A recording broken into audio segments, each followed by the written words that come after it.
You're listening to the Getting Smart podcast. I'm Mason Pasha. As the education landscape rapidly shifts around us, I've been thinking a lot about what is school, and specifically, who is school for? Fundamentally, a school serves the enrolled learners, but the best schools are both representative of and serve the broader community. While looking for shining examples of schools that serve more than just the enrolled students, I continue to run into this idea of a community school over and over again, finding solace and inspiration in the idea of schools that strive to serve the whole community. Today, my co host and friend, Dr. Jason Cummins, are joined by a great guest who leads a network of community schools. I can't wait to learn more. Jason, would you mind introducing yourself? Hello, everybody. I'm Jason Cummins, and I am an education leadership professor at Montana State University, and been in the field of education for a bit. So I'm really interested to learn more about community schools as well. I know that the landscape of education is changing, and I think that this is this movement is really beneficial to a lot of our communities. And our guest today is Kara Bobroff. Kara, welcome. So good to see you. Would you mind introducing yourself as well for our listeners? My name's Kara Bobroff. I'm Navajo on my mother's side, born for Lakota on my biological father's side. And I am currently the founder and the executive director for One Generation, but I was the founding principal of the Native American Community Academy and NACA Inspired Schools Network. So super excited to be in a conversation about education and what we aspire to do and have done, and also what kind of we feel like Indigenous education can bring to the conversation. I wanted to start off giving our listeners a little bit of context of what NACA is. So NACA, I believe, was the original school, and it was designed in collaboration with a bunch of community members to establish a school that reflects their values, priorities, including wellness, cultural identity, and academic preparation. I love that. I think that really ties into a lot of the community vision work that we talk about at Getting Smart. But just tell me more about this process. Tell me how you brought folks to the table, how you knew who to bring to the table. And I would love to hear just that origin story of NACA. Yeah. Wow. So going to the origin and genesis of NACA really came out of a lot of different people's call for something different for Native American students in our city in Albuquerque, New Mexico. And my kind of journey to this was very much both personal and then guided the professional path as well. But I grew up in Albuquerque. I, was a student in the Albuquerque public schools. I went on to become a special education teacher at the middle school my, older siblings went to. I was an assistant principal and, just kind of seeing like what was happening during that time. But as a student, I just remember not having any Native American role models within my own education and not seeing like anything represented in the curriculum that I was learning from elementary all the way through high school, tied back to my culture and my identity as a young Native person. And then I started to work with Native youth as I was going into teaching, and I really got more interested in what was that connection between our community and education, and reached out to a professor to ask about the history of Native American education, specifically with the Navajo Nation. And as I got into this, it was kind of mind blowing to me that all throughout my entire experience as a student, that wasn't mentioned once in what I was learning about the history of New Mexico or the United States or anything else. And as a young, teacher, I was just, it was, almost being a teacher. I was, I think, in my student teaching at that time, it became really clear to me, that's an experience that we should all know about as far as the impact of boarding schools. And then also the strength that Indigenous communities bring through the self-determination and sovereignty of education. So started to get interested in that. I moved to the Bay Area and worked in a school in Marin County up in San Rafael. And this was a school that was a public school, had amazing opportunities for students, everything from inquiry-based science, awesome core literature. The teachers had very high levels of collaboration. Kids were, open to take trips to Washington, D.C., Costa Rica. I was just thinking, what would it be like if we go to school like this where I grew up or where I was a, assistant principal or a teacher, or, even in San Francisco, Oakland, on the Navajo Nation, just started thinking about that. Meanwhile, back home, there was a conversation around what was happening with Native youth in the Albuquerque school district. It was one of the largest districts in the country. I think it's one of the top 50 largest districts. And there was a group of co-superintendents at the time who put together an equity council. And this is around the time of No Child Left Behind, where people started to disaggregate data and started to uncover like different results for different student groups.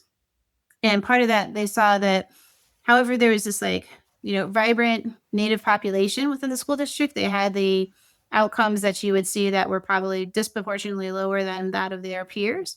Everything from attendance to high school graduation rates, academic assessments, and just started to question like what would it take to address that. Through this equity council, there was two amazing advocates, both on health and education, and they brought several ideas back to this conversation. And one was the idea of a Native American magnet or charter school. And I remember thinking at that time, oh, that'd be a cool place to work. That would be awesome if that were to happen. So that just kind of like inspired me to ask about it as I came home over this 4-year period.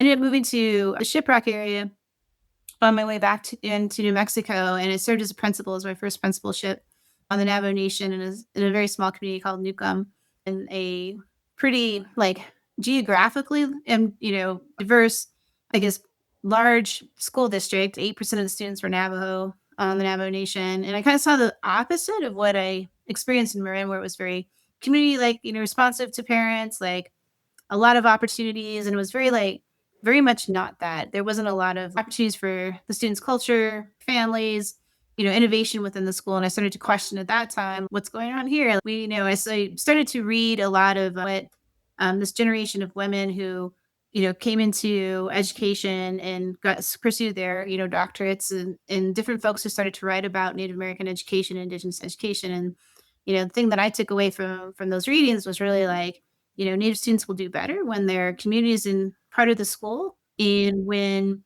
there is a focus on culture and a reconnection with language, and also like where we're looking at their holistic development. And so I was thinking like, if this is true and like all of these higher education entities and researchers are writing about this, like why are we not doing it? That was my big question. So I was like, how do I make this come alive for students? Meanwhile, the story I was telling you earlier about folks back home, the conversation continued. There was, an occasional article that would come out.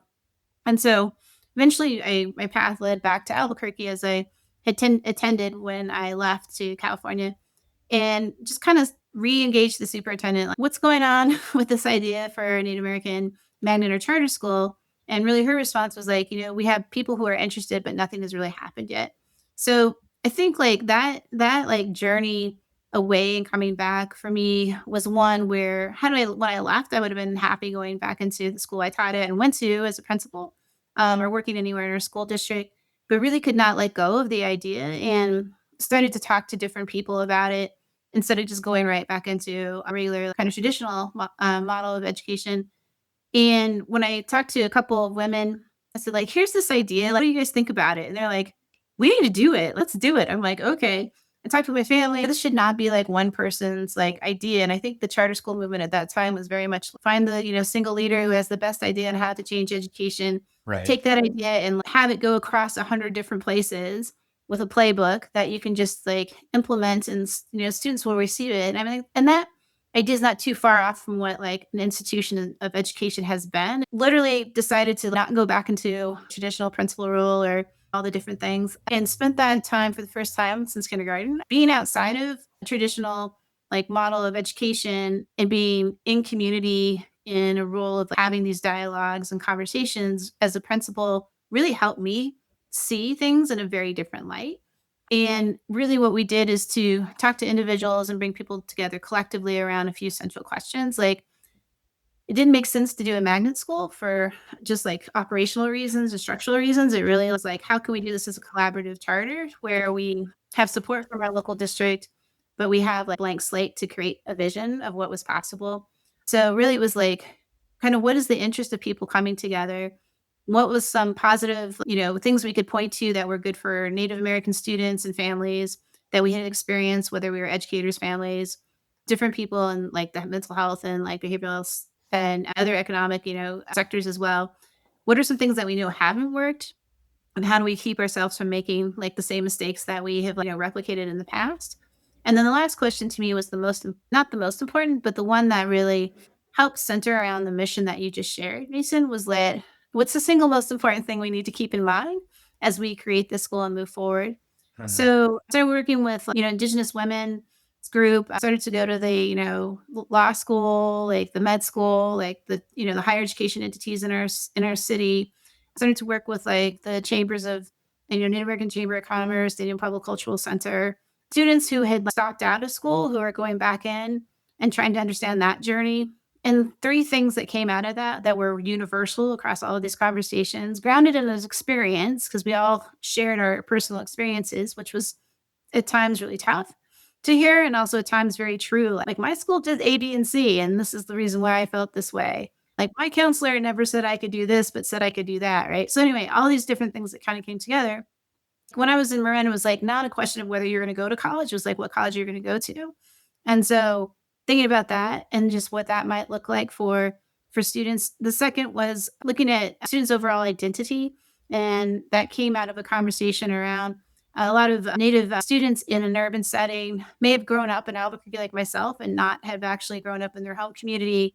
There was a strong experience that was lived by the folks that we engaged, over 200 some folks in this conversation, where they felt like we want our child's identity and culture and language to be something that's seen as a strength, not as a deficit.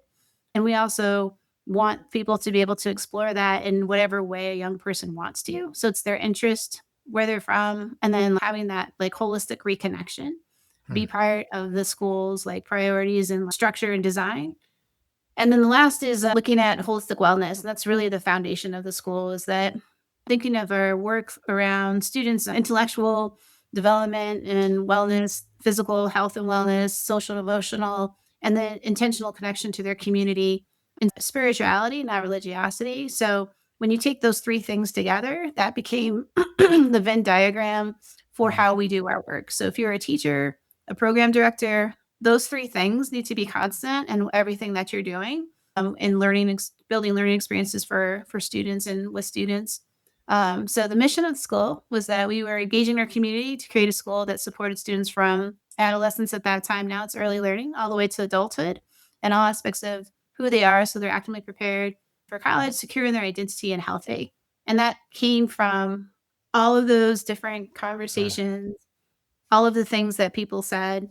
And then it's like we do that today is still in place and is still the thing that drives the school. So that is what is now the Native American Community Academy. And I would say, probably the best thing ever to be part of. That's amazing. Such a good overview and just so many valuable things there. I love this idea of even just showing up as the place to start. Both you and the community member just showed up, and then that starts it. There's just people forget to show up sometimes, and that's as simple as it is. So hard to do. That really resonates me with your experience, that you had no role models, or you didn't see yourself or people of your community reflected in the school. And it's really a strange situation. And I think you hit the nail on the head, that it is the assimilation, right? The undercurrents of assimilation in America's school systems towards Native Americans.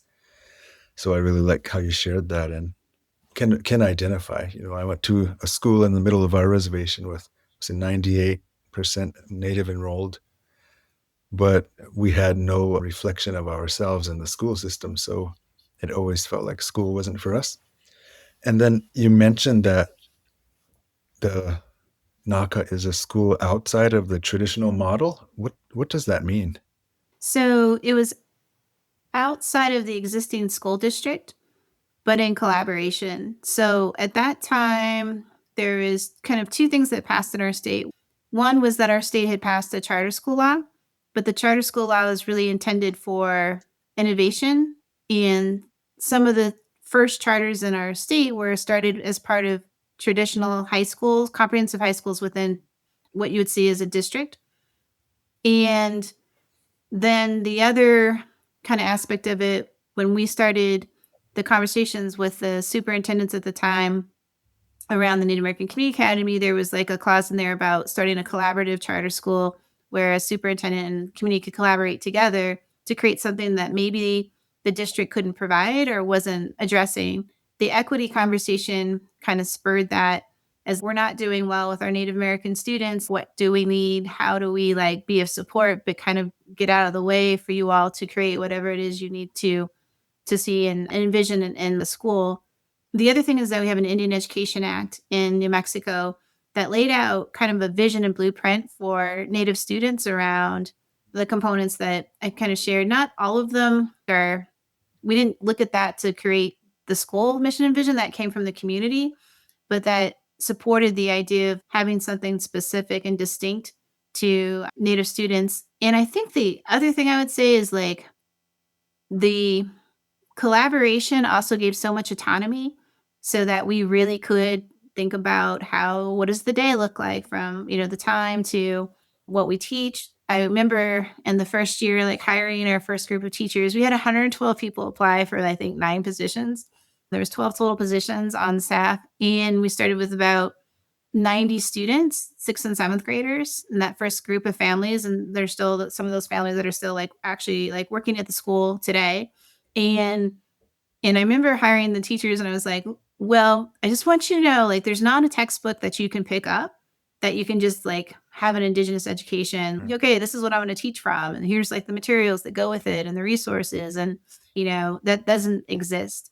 So you're going to have to create that. And so, I think that was like a combination of like our greatest like teachers and assets are also like folks in our community, and having those folks come into the school and teach alongside, our teachers, or take on a language course, or take on a Indigenous studies or science course. So one measure and way we assessed ourselves against those 3 things that I mentioned in the beginning was really around, 90% more of the, 90% or more of the students' day grounded in Indigenous education, meaning like perspectives, the core values of the school, the actual, classes and courses and experiences that they have from the time that they're there to the time that they would graduate. But really thinking about what does that mean to teach at the center of like holistic wellness, language and culture, and, biology or environmental science, or, so I just like really feel so grateful for like our teachers who showed up, showed up in a way that was like really like just brilliant and genius in so many different ways. And then the co-creation around what we were doing well and what we were not doing well. Like students were like, the math curriculum we have does not make any sense to us. Like, okay, like how are we going to change that, right? Or, we have Navajo language to get started. Like now the school has 5 different languages. And there was a young person, she showed up and said, she came up and asked one of the teachers, she had this, it was an old Bible in Lakota. And she's like, my family has carried this. It's been like, we found it and it's all in Lakota. Can you tell me what these words are? And, Mr. Flying Earth, one of our, founding teachers and leaders, he was like, yeah. And, he's fluent in Lakota. And she's like, can we have a Lakota language class? I'm like, absolutely. We'll get that done. I'm like, so the next year we introduced Lakota, and then like other, like students were like, hey, we want our language. Like we're from the Pueblo of Isleta. And it was like, okay, like we'll create, I think in that situation, like we created an agreement with the Pueblo. They sent the teacher, we provided the space and time. And like to this day, all 3 of those languages are still part of the school. We added in, Karis and Azuni, language as well. But I just feel like that's kind of the thing that I would say that was like really different. And then, you're taking a personal wellness class and learning about holistic wellness and all of these things that I think now more of the general kind of like population of education has moved towards. I think 95% or more of our students says I have an understanding of my own unique identity. I mean, again, when I was in school, I don't think I would have ever been able to answer that question. I was like, oh my gosh, okay, so we're delivering on that. And there's, holistic wellness, but we need to improve in this area. But I think it's a lot. And I also felt like we set up in our, I think, 5th year a way to really have a professional learning model where, teachers had time throughout the week and a guided process to really think about Indigenous education and developing different frameworks for themselves to be able to understand like a cycle of how would they plan to create Indigenous learning opportunities for their students with the support of other teachers and support of somebody who's guiding that process too. Yeah, that embedded component is so important in so many of the things that we're seeing as well. It's like you can't have agency and SEL as a class. It's like those have to be embedded in everything that you're doing. Jason, I feel like you oftentimes don't speak up about your own experience, but you and I met because you wrote a book a while ago, and I think you've done like another version of it or been working on it about the wellness wheel for schools. I'm curious if any of this wellness conversation is kind of vibrating with anything you've been thinking about lately, or Definitely. Yeah, we wrote the school wellness wheel, and the follow-up is humanized education. And it's a framework to promote student growth and strength and utilizing identity, community as a strength and not a deficit, as well as focusing on growth and knowing that, trauma or generational trauma can be healed through practice, but yet not staying there, but recognizing that students who might not have per se experienced some very heavy events, they benefit from wellness practices as well. And so do staff. Staff learn to implement that. And I was going to mention that, but thanks for mentioning that, Mason. And I really appreciate the holistic wellness, I think you call it, into your school, because a lot of times maybe there might be some sort of human element to schools, but it's fragmented, like you said. It's we're going to do this once a month, or we're going to work on identity in September when it's Native American, Appreciation Month or whatever. But it should be, throughout the whole school year.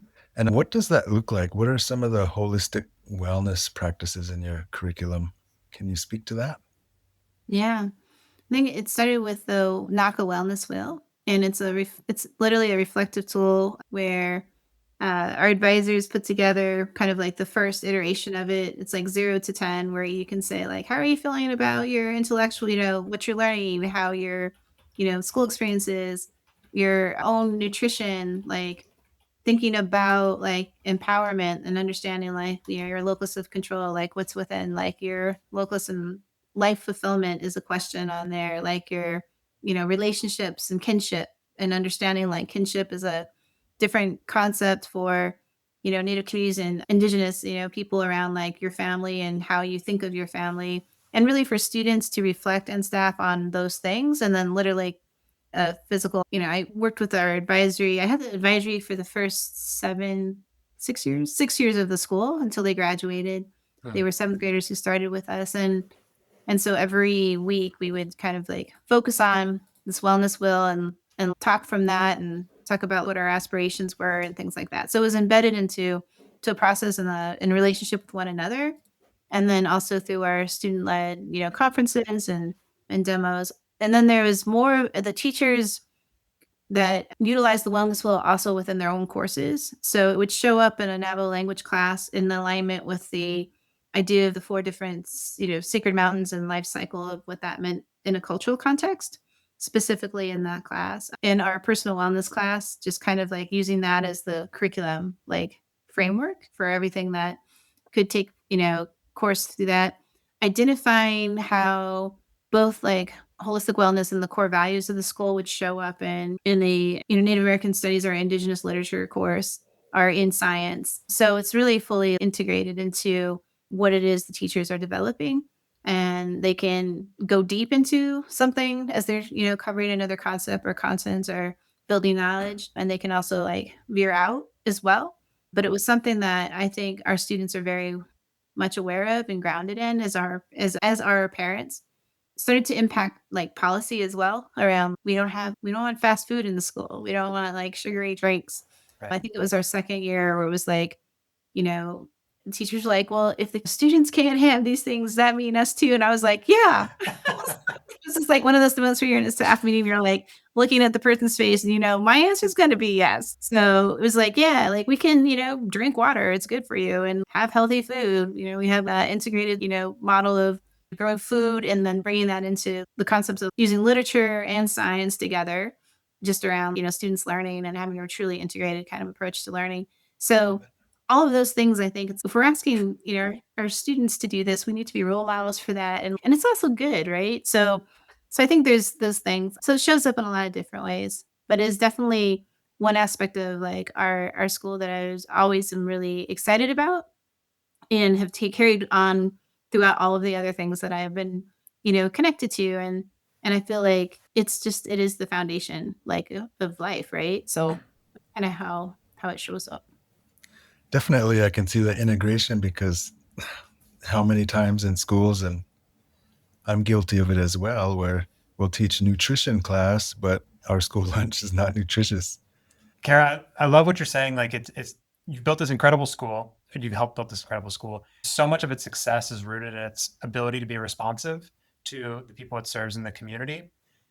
That's really hard work, It's also work that is wonderful because it can scale to other communities, right? If you build a responsive model with these things that are incredible for embedding identity throughout the day, this wellness, this idea that identity is kind of almost like polyphonic. You are so many people influence you at a given time.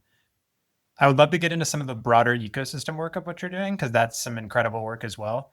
NISN is a network that's been inspired by the NACA model. So I would love to hear a little bit about that, and then just take us kind of up to speed on where you're thinking now. So NISN came out of a couple things. One, the first year we opened, and like the first year or two, we had a lot of folks come and visit. A lot of folks started to ask the question, like, how do we open up a NACA in our community? And I was like, don't do that. Like, no, that's not it. That's not the thing. Like, we're not replicating like this, there's things that you'll come. And so it started to open up that question. And I think I kind of knew there's a sense of knowing and intuition, I guess, that comes with this work. And I just kind of knew like at some point this is going to grow in whatever way it's going to grow. And we were able to kind of do a deep dive and reflect back into our own work around what was working, what needs to be improved, like how are we preparing our own teachers and all of these different things, right? And knowing that it wasn't like something that people were coming out of, education preparation programs ready to do. And it wasn't even a concept at that time that, was largely accepted in many communities for sure. So there was three things that kind of looked at. One was like, is it through teachers sharing? And, teachers could come, they would, see a class or a course that they would connect with a teacher at the school. They would grab, curriculum. We would share the curriculum. We documented like 10 practices and like programs within the school to share out as well. So we did that, which was quite interesting, having to explain everything in like major details. And I was like, okay, that's a little bit limited because somebody can pick that up, but you can't really pick it up and fully transfer it over. And maybe those kids in a class in a school that's in another community might get something NACA Lake, and that would be positive and good. The other was that we could, have folks come and visit and share. And then last kind of thing we landed on, I was like, it really is about the community and its community's relationship to the school. And I think the biggest impact we can have as we think about sharing this work is to not replicate NACA, but to have it be a source of inspiration, all the things we've done well and all the things that we still need to improve upon, and provide the same opportunity that I had to have the gift of time. And it was about 2 years, from, oh, wait, something's telling me this needs to happen. What do we need to do, people? Like, how are we going to all do this together, to the time like the school opened? So created a fellowship model. And so we funded a fellowship usually like for one or two people from a community who stayed in their home community, came to the school and visited, throughout times where we convened together, would visit other schools that were doing really great work around Indigenous language revitalization, like innovation in education related to Native communities, and provided them with support from a fellowship director who helped like really go through the process of engaging your community and what it is you like to see for your children. Based on that, create the design of that school, and then kind of move it into the plan around how will it be governed, how will it be, the finances of it, as well as the like educational like model and program.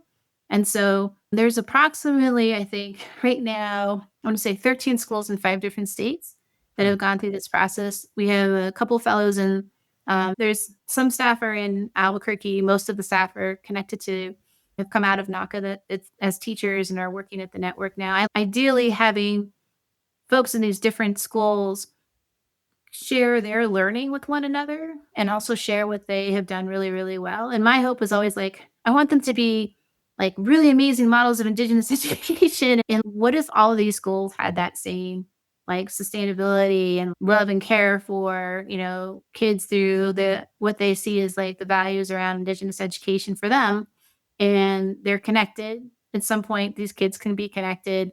And for me, it's like, that's kind of like resurgence around like similar things that we heard from our Maori brothers and sisters around what Indigenous education could be. And like the redefinition of what that could be in our country is like pretty, I think for me, it's like needs to happen, and it is happening. But that's how the network was started. Now the network, I think, also provides professional development opportunities around Native American literature, Indigenous science. There's, a kind of an interim experience for those folks who are in some of the schools to connect.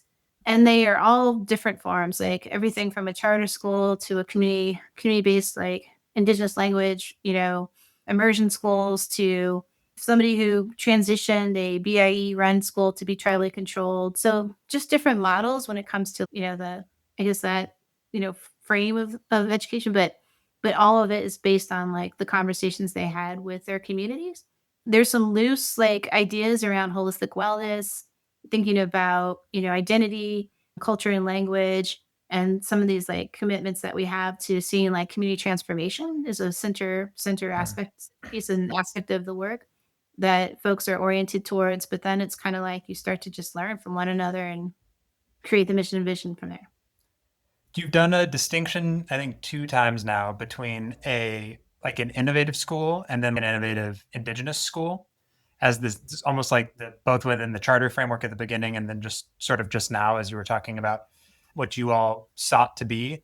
And Getting Smart, we talk about innovative schools all the time. That's sort of like our de facto tagline. Just curious if you have language for that distinction, because I'm always seeking a better articulation of what is innovation, because it's sort of a nothing word. Like it doesn't hold very much and it looks so different community to community. Like it's oftentimes you are innovating based on the resources that you have at the time to achieve an end that seems impossible or unlikely. That looks very different for a very well-resourced community versus one that is under-resourced. But yeah, I don't know. There may be nothing there, but if you have language or spent time thinking about that, I'd love to notice what comes to mind with that Yeah. distinction line. Thank you for asking that question. I don't think anybody's ever asked me that question before.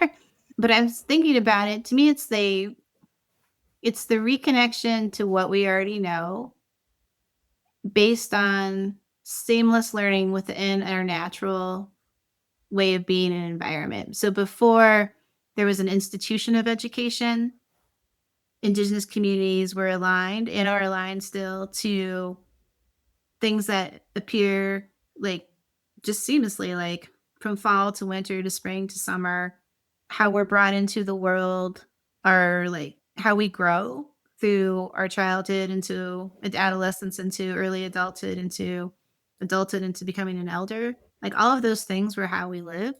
And to me, that's like seamless. That's like learning that is Indigenous ways of being.